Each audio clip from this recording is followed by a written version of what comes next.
Welcome to the National Women's Fitness Academy podcast. We're here to talk about women's health, female hormones, body image, and all things health and fitness.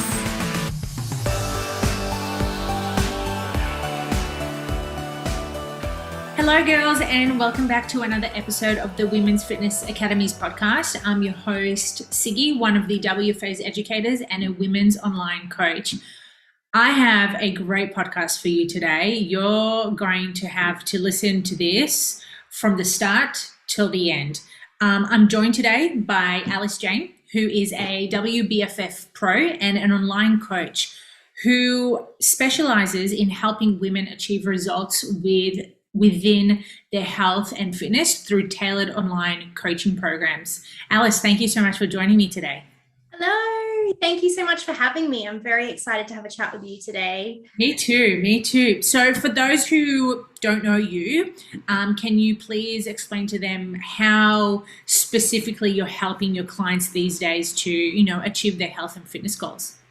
Yeah, well, I guess specifically these days I am working full-time as an online health and fitness coach. So everything that I do is run online through an app, through a coaching app, and it's very one-to-one. Well, obviously it's not face-to-face, but computer to computer, if you'd like to call it that way. So I am working, individually with each of my clients in helping them with both their training, their nutrition, and then a little bit of mindset work as well alongside that. So that is what I'm currently doing. I love that. And how long have you been in the online space for now? Well, I have been in the online space for quite a long time. However, obviously I've been in the fitness industry for a very long time. Must be at least 8 years, I think now. And obviously for a big chunk of that, I was doing face-to-face PT for a long time.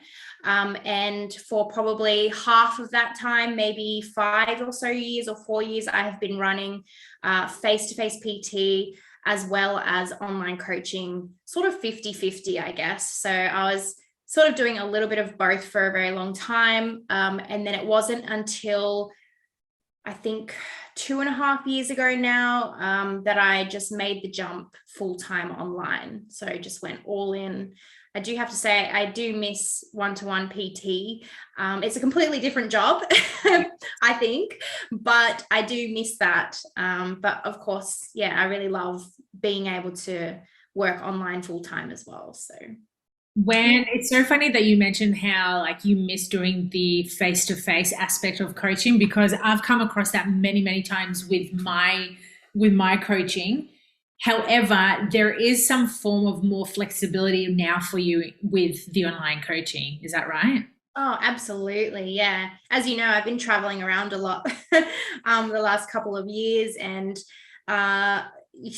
part of, a big part of growth in business for me has actually been getting used to being a work at home person all the time, because it's harder than you think. You really do have to put that structure and discipline in place sometimes to make sure that you really are,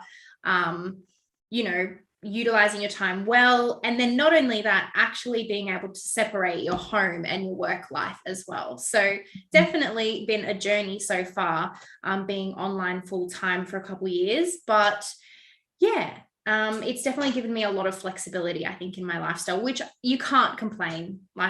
It's amazing. It's so good. I remember when I first started transitioning from face-to-face to online, it was like a whole new world. I was like, oh my God, I'm able to, start work at 9 instead of 5 a.m. or, change my programming to a Tuesday instead of having to do it in like a half an hour block on a Monday in between clients. It gives you that more flexibility.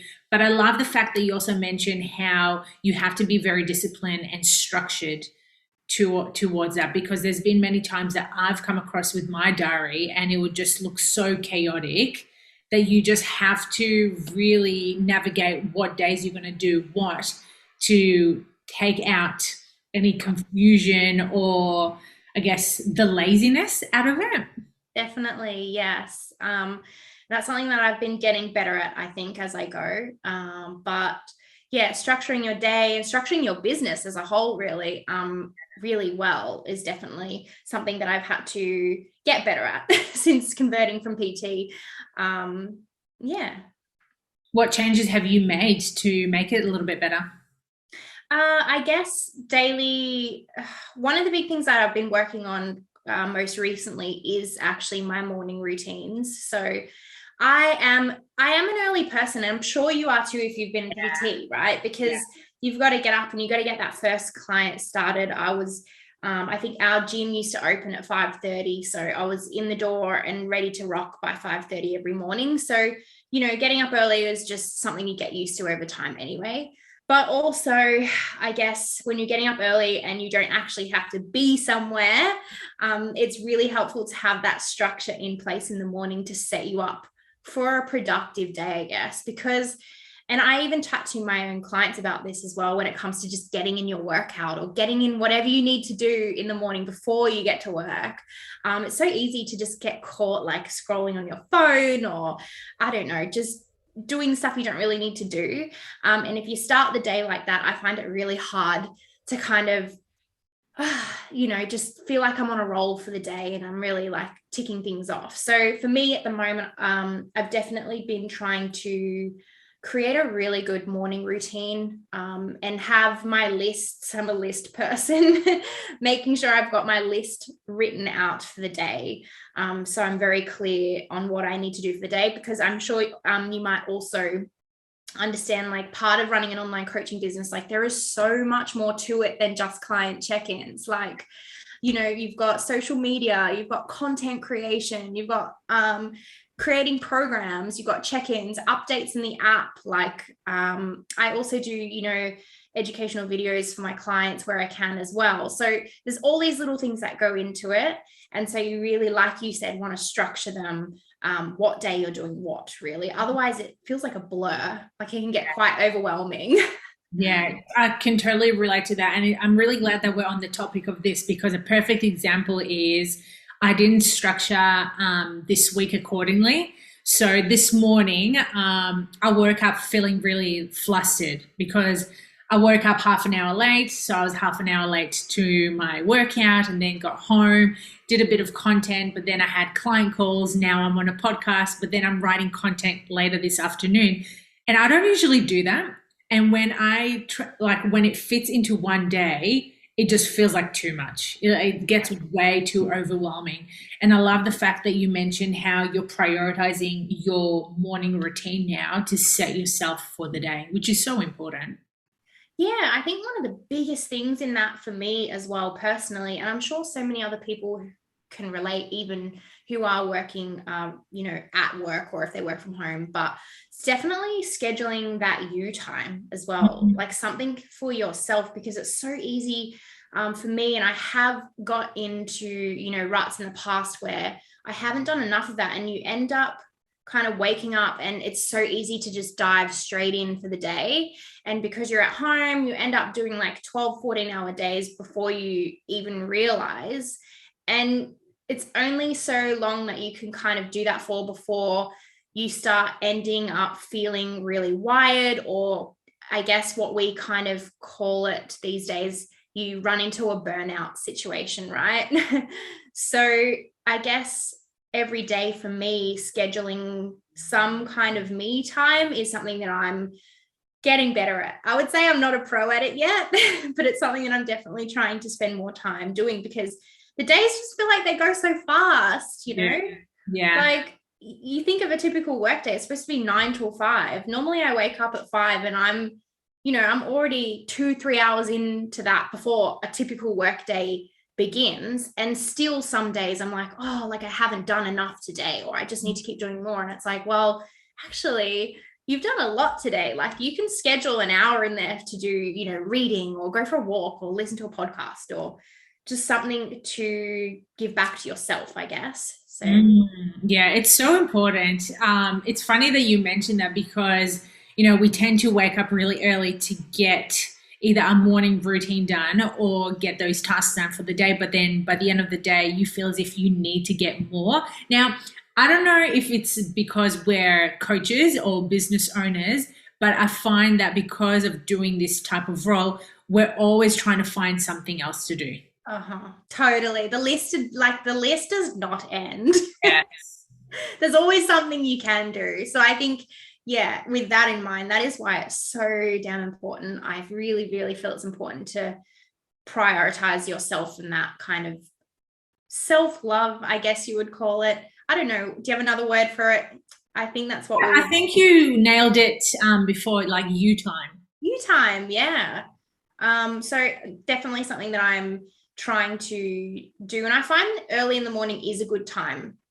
Like mentally for me, I try to remind myself that, like, you know, if I am getting up super early, like I don't need to get straight into work. You know, I don't need to start the day then. Like that's not even when a normal work day typically would start. So for me, it's kind of easier for me to tell myself mentally, like it's okay for me to have this time to myself now. Yeah. So yeah, I love to get up and do something like that in the morning before I start my work day. So this morning I actually went to this place called Riggs Recovery here in the Gold Coast. It's like hot cold therapy. So I did a little kind of cold ice bath type thing, which got me going for my Monday morning. Very good. Have you done it before? I have done it a couple times now, yeah. And one of my girlfriends, Gina, who I also run our Body and Beyond podcast with, she's a co-host with me. She actually she owns a gym with her now husband down in Canberra, and they've got a recovery part of their gym, or basically I wouldn't say, yeah, it's got like the sauna and the ice bath and everything. So typically, because my family is based in Canberra, I'll go down and I'll visit them, and I'll always utilize that when I'm there. And it's just a different experience there because they've got, you know, the dim lights and the candle and the music, and it's quite like calming. It's a very good sort of experience to go through. So I've done a lot with them, and that has really helped me kind of get, I guess you'd say, get better at it, because when you first do it, it's quite like an alarming. Yes. You know, it's a new thing. It's very uncomfortable being in that cold temperature. Yeah. And so I found a place up here in the Gold Coast that I can kind of continue doing that every now and again. So yeah. I love that. It's like seeking discomfort in other areas, so that way we can like evolve. I don't necessarily do the ice baths, but I'll head down to the beach and I'll go in for a dip in the ocean. And now, as the water is getting colder, that is the best time of the year to actually get cold therapy. And I tell you what, when I first started it a few months ago, you notice that change within your alertness. You do, yeah. There are so many benefits to cold therapy. And even like you said, going down to the beach and doing it there is perfect, because there is so much to be said around, you know, grounding as well, and getting your feet on the ground, being on the sand, and that energy that you're getting from nature, being able to do the cold therapy in the ocean, I think is like, there would be nothing better than that. So I know. It's got a lot of benefits. Obviously there's a lot of, you know, if someone's never heard of cold therapy before, definitely look it up, because there is so much that you can get from it. I think a lot of people just think it's to do with like DOMS or muscle recovery, or which can be the case, but I think there's a lot more you can get out of it. For me, it's definitely, I think what you said, being alert, also more mindfulness, focusing on my breathing, and kind of like I would say like reduction in stress, I guess, as well. So yeah, definitely. Like doing a lot of like cold therapy or, you know, cold dips, it does help you with a sense of mental toughness, you know, because it's putting you in a really uncomfortable situation, even though it's not a matter of life or death, but it's putting you in a situation where you normally wouldn't do. It's like having cold showers, but cold showers, you have the ability to change the temperature, where with cold dips and with ice baths, it's like you're sitting in that cold environment for a few minutes or a while, depending on how long you want to impose that stress on the body. But yeah, I've noticed many, many benefits. And I think it's something that a lot of women are doing more of as well. Yeah, I've definitely seen it a lot. I've seen it around a lot more in recent months, I guess. So yeah, definitely enjoying that as part of my little me time. I love that. Do you do a little bit of me time on the weekends, or are weekends also traditionally for work? Look, it depends. It really depends on what is going on. Normally, I will work 7 days, but it might be like really reduced hours across the weekend generally. Obviously, I also have a partner, Warren, so that's usually the time that we'll have like quality relationship time on the weekend. It just seems like the easier time to do it, right? Because we always say to ourselves, we could just go and do this on like a Monday, or we could go on a date night on a Wednesday, but for a lot of our clients as well, he's also an online coach. So a lot of our clients, they're working on that Monday to Friday kind of thing. And they're kind of on the weekend, you know, enjoying themselves and doing their thing. So it's sort of naturally the easier 2 days for me to kind of take a bit of a step back and just also and enjoy some downtime. But it might normally just be like content. So obviously training at the gym, filming, more creative stuff, I guess. Yeah. It's so interesting because I've had this conversation with many other coaches that we want to dedicate more of the weekends to ourselves. But like you said, sometimes we'll have to, you know, work a day or two here and there. But I love the fact that we can at least dedicate 1 day or so to recharge ourselves. You know, we emphasize this so much for our clients who majority are working that Monday to Friday timeline, but also teaching ourselves to know how to take a break and try not to make too many sacrifices that will push us off the limit. Yeah, totally agree. Yeah. Have you experienced that? What in particular? So not having, you know, whether it's a feeling of burnout or not having time for yourself to recharge. Yeah, I've definitely experienced a bit of burnout before. So all of this has come with experience of knowing what happens when you don't implement it. Yes. And yeah, it's a tough one. So I guess people probably experience burnout in different ways, I guess, as well. Yeah. It's not something that's just like the same for everyone. But I think there are some definite things to look out for. Probably, you know, anxiety is one, forgetfulness, you know, obviously not being able to be focused or to concentrate. And those are the type of things that, you know, I've experienced when I've been going for too hard, too long without, you know, implementing that downtime. Just feeling like wired all the time and not being able to engage as well in other relationships in my life, like friendships in my relationship, like just constantly thinking about, you know, work, being anxious, and then at the same time not being able to concentrate on anything, like getting there to do the work and then just thinking, why can't I get this done? Like procrastinating. All of those little things tend to pop up for me. So, and also like you lose that creative spark, I feel, as well, if you do have to do a bit of creative work. So yeah, I think it shows up differently for everyone, but I've definitely gone through periods of time where I've been like, I need to stop and just start, you know, implementing some more downtime. So yeah. What are some ways that so when you notice yourself, you know, having those forms of burnouts, what would be the first thing that would come to place for you to be like, okay, I need to change X, Y, and Z to get a little bit better? Usually it's just, like I said, implementing, you know, at least like an hour of downtime during the day to myself. Like that'll be the first thing that because sometimes you know, you don't do that. You just, like I said before, you know, you've done a 12 or 14-hour day, just like back to back. And you haven't really sat down and even had time to think, like, and process. So that's usually the first thing that I'll do. But sometimes there's also like a getaway, right? A little holiday or something as well.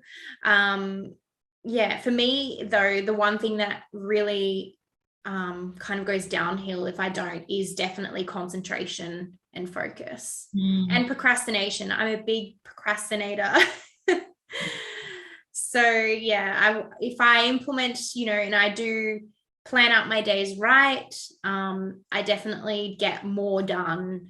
I feel good. I'm not stressed or anxious, and I have just like that mental clarity, you know. Yeah, 100%. I can totally relate to that. Yeah. It's like, as I mentioned, today is just a day it's not going to be a write-off, but I know I should have implemented better structure to it instead of doing one thing of everything. Yeah, structure is so important, especially as business owners, because again, we get to sometimes have this tendency of just not doing enough or not wanting to do it because of the of the feeling of procrastinating. Yeah, like exactly. I think it's also really important to note as well, like it's okay if you still have those days, right? 100%. Like none of us, we're not perfect. And even if you do have a good routine, or you are good at listing things, or you are good at setting out, you know, downtime for yourself, it doesn't automatically mean you're not going to still have those days where you wind up going, oh my God, like it's just not going to plan.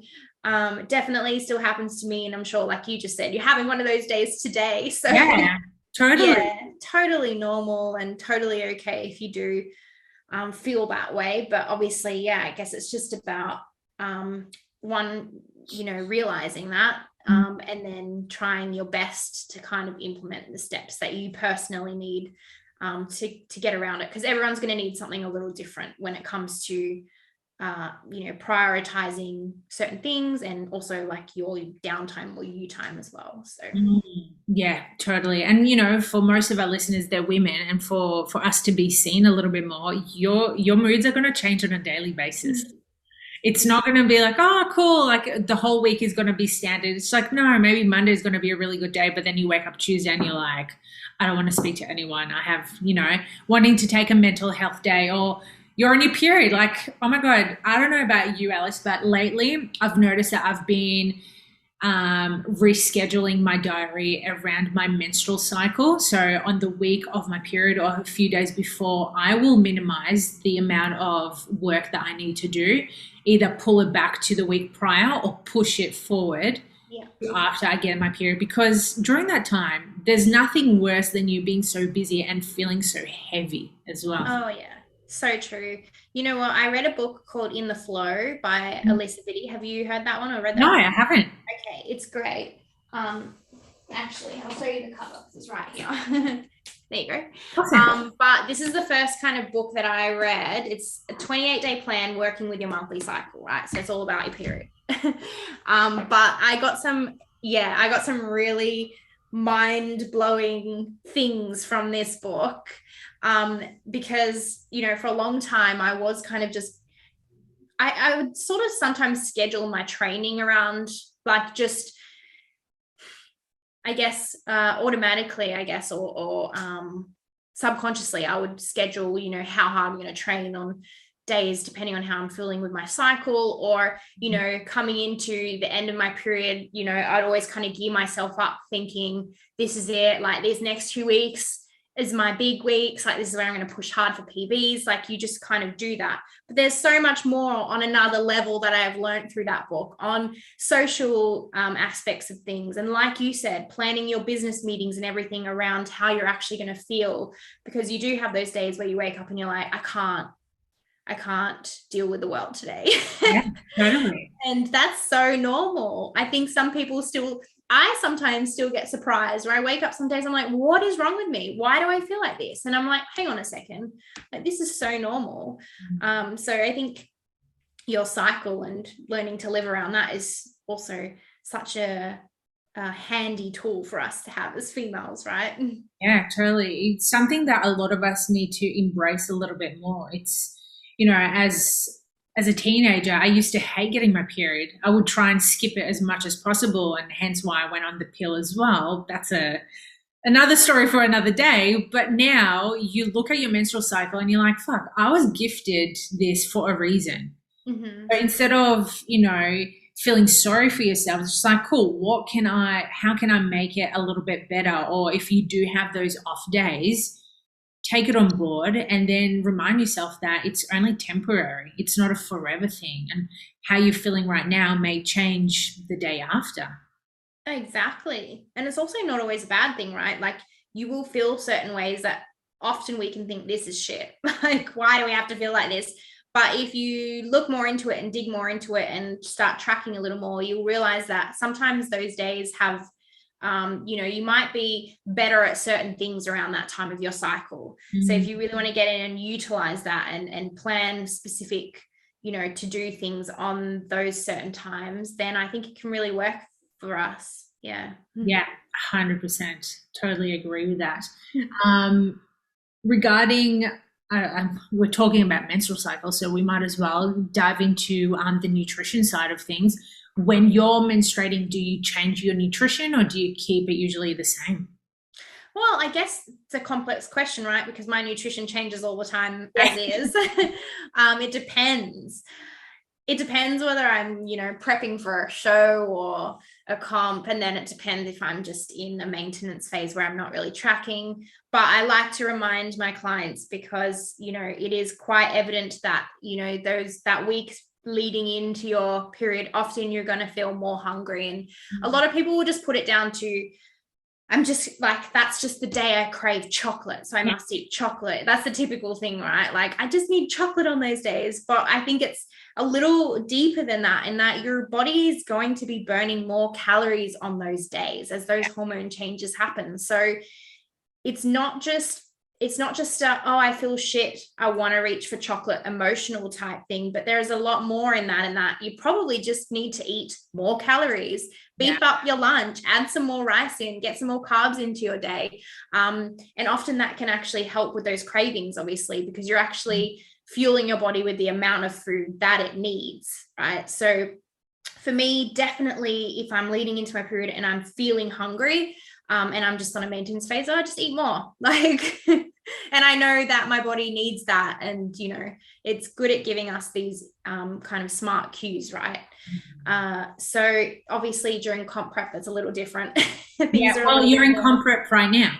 Well, I am, but I'm in a build phase, I guess. So I'm sort of sitting in a phase where I probably won't start dieting until 12 to 16 weeks out. So I've got about 8 weeks left, or 8 or 10 weeks left.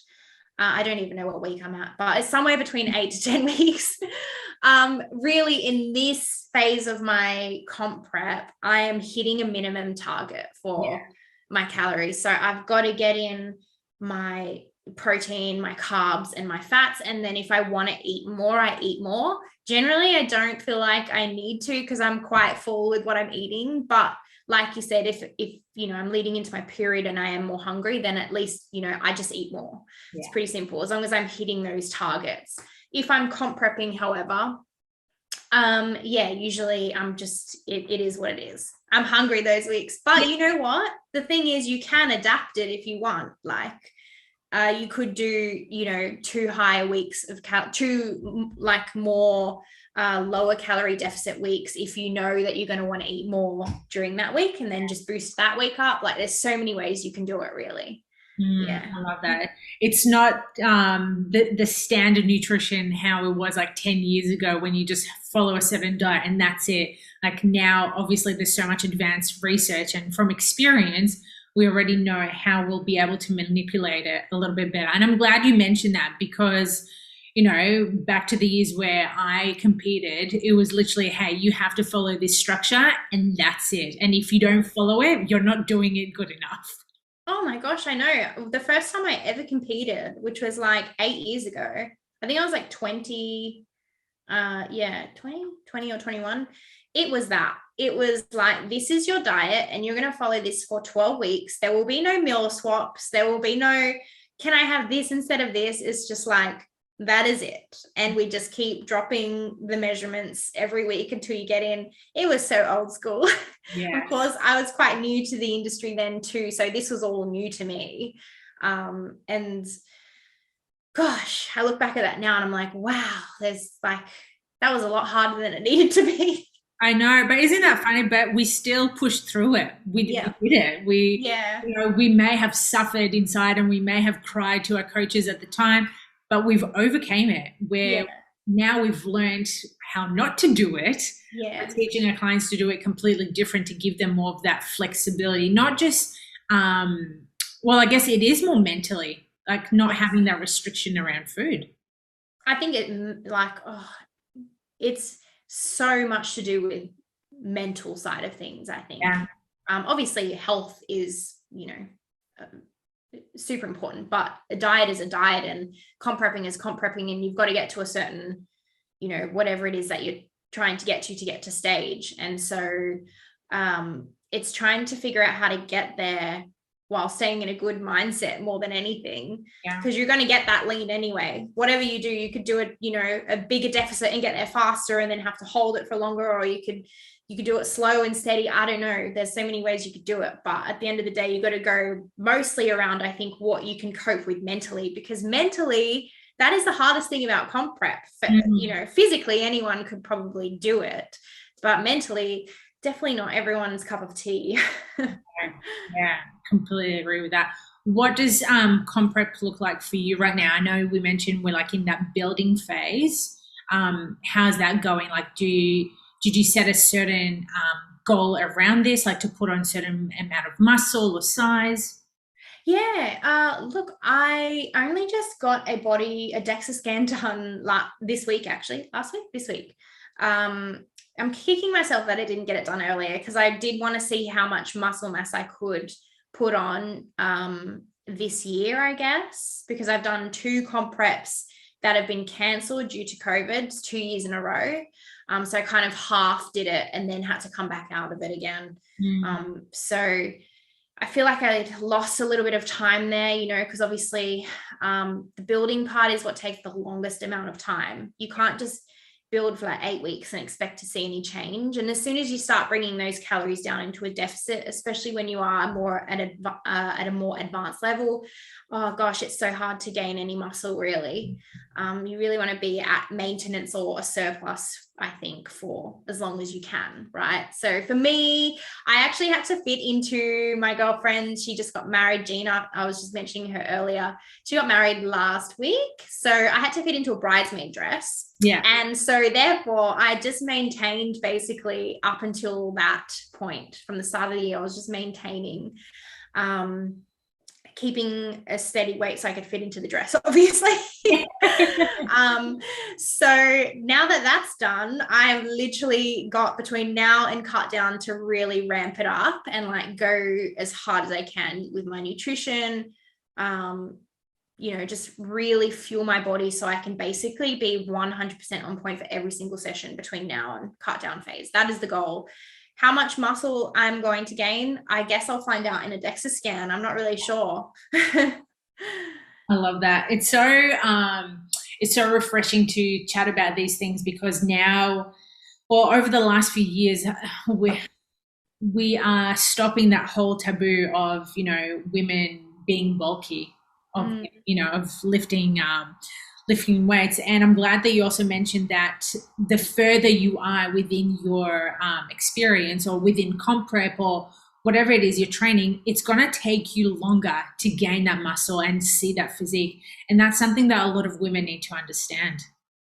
Yeah, it doesn't happen overnight. Hey, I know, it's crazy. At the moment, I'm still competing in bikini category as well. So there's a couple reasons that I love being in this category. I think number one, unless you're, if you're competing in IFBB, it's a little bit different. The bikini girls are very lean still, but with WBFF, it's more of a softer look. So personally, I just find it more realistic in terms of my health as well. Being able to do that cut down has, the 2 times I've already done it has been quite, it's been freaking challenging. Don't get me wrong. It's hard. Any comp prep is hard, but I feel like I've got to stage and I still feel quite healthy. I don't feel completely like, oh gosh, when you're having to get to that really lean level, that's just even another level of toughness towards the end there, really. And it's also teetering on that edge of like having to really be careful for your health as well. So I do feel like, one of the reasons I do like competing with WBFF is it is a bit more of a softer look. So I do feel more achievable in getting there, feeling good, feeling amazing, and then, coming out of that quite easily. Not such a drastic change, I guess. So Yeah. Which is so common because those who enter, competition for the first time, there is that drastic change from dieting to rebound to putting the weight on, and it's like the whole guilt. But what back to competition talk, like what are some sacrifices do you make once you start cutting down, or once you notice there's like that mental toughness heading towards closer to that show day? Yeah, well, I guess the social life definitely. Yeah. It definitely I wouldn't say you have to cut out anything, right? It depends who you are. Like, I'm the type of girl who I will still want to go out for dinner. I'll just take it in a Tupperware container. And my friends are totally fine with it. Like, they get it. Go out and have a Coke Zero or something, or a soda and lime, and it's fine. But obviously, you've got to have that support system around you too, don't you? And people kind of have to get it and have to understand, because I know I've heard lots of stories where, even within families, where you go to a family dinner and you get pressured to have to eat, what's been cooked, which can make it really hard if you are doing a competition, or, if you're a competitor. So for me, like, all of that's quite easy. But I definitely, it's just sacrifices in terms of obviously having to commit to being that person who eats their own meals. Or I sometimes take a scale with me to a restaurant, if it's a restaurant that I know, and like I'm just getting steak or, greens or something like that, just so I can kind of do a little sneaky way out.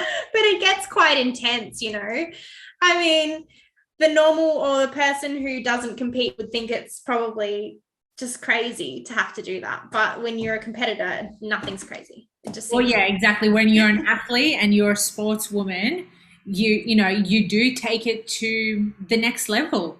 Some people will say it's extreme, but it's extreme in relation to what they do, not in relation to what you do.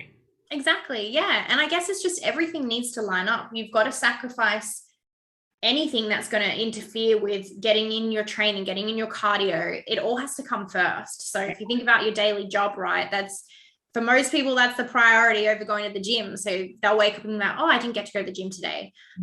Like, with competition, you don't have that. That is your number one priority. So, exactly. It's also hard for me having to make sure I structure my business properly around it as well, and making sure that my clients understand, what's happening, so that I am also prioritizing, my own competition, my own training, my own plans, as well as being able to still run my business to full efficiency as well. So, yeah. It's very important. Yeah. In terms of business, like, what changes do you usually make closer to competition day? Well, if it's really leading into the last final weeks, like, I will do, previously I've done check-ins like early for people, or either move them before or after competition. So those real final days leading in, where I'm just, doing hard hours, a lot of posing, and also trying to get into the mindset of being in competition. I will schedule check-ins outside of that zone, just because you don't want to be communicating with people also when you're, in that last bit of depletion as well. Obviously, I'm always communicating with my clients. We've got a one-to-one chat access always, but it's just making sure, like you said, you're scheduling things around that, so you can be organized, you can be on time, and you can come, prepared, right, in the right mind frame. And so, yeah, I guess just making sure that I'm doing that, and I'm being able to show up for my team and my clients as they would want me to, right? Because there's no excuse really for me. My business and my competition prep are, they're both a priority. There's no kind of like, my competition prep wouldn't go above that, right? So yeah, got to make them both fit in. I love that. Well, yeah, it's like, taking care of yourself as well as taking care of your business and your clients. Yeah, exactly. Very good. I love that. What's on for, we know the competition is coming up in October. Hopefully nothing cancels it, it goes on with the show. But what is the plan for the next half of 2022 for you? Oh gosh, there's some big things happening actually, but some of them are still secret, so I can't give away too much. But I do have another business I'm starting, which has been in the works for a couple of months. I've just been working on, basically the branding, all of the samples and that sort of thing. So the early day stuff in the background. So that is hopefully going to be launching in the next couple of months, I hope, the next Awesome. 8 weeks, hopefully. Big changes to my coaching business as well. So looking at evolving there. Eventually, I am looking to expand and bring on another coach as well. So there's definitely some changes happening in there that'll be in the next kind of 6 months. So we're working on some things. I love that. It's so exciting. I'm excited to see what this secret project is. Oh, you'll love it. It's great. Can't wait. I'm sure our listeners will love it as well. I love it. Awesome. Final tips for our coaches? For coaches? Yeah. Okay. Well, I guess, are we talking specifically online coaches or? Let's do online. We've been talking a little bit more about Mostly online. online. Yeah. Yeah. Final tips. Gosh. I guess for me, like as an online coach, perfecting your